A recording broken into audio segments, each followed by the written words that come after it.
Hey guys, so in this video we'll see how our counter application looks on iOS. So for seeing, we first need to install or build it for iOS, and the way we are going to do is create we'll create a new terminal tab, and we will run the command cd iOS and then pod install. So this command essentially goes to iOS directory and install the dependencies specific to iOS.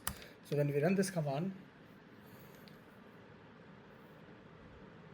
it will tell us pod installation complete. Once we see this, what we can do is we can start the React Native server and we can click on I. When we click on I, it will open the simulator. If your simulator is not running, it will ask the Xcode to open the simulator, and you can see that there will be some bunch of statement which will indicate that okay, build is running for iOS. So let's wait for the build to finish and then we'll see how it looks. Okay, awesome. So our application has built and it's running on iOS. If we click on INC or DC, we can see the same result, right? So I'll just repeat.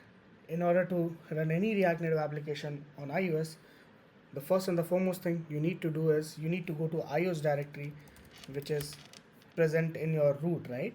Once you go to iOS, you have to run the command pod install, and when you run the pod install, you can see that it will say that pod installation is completed.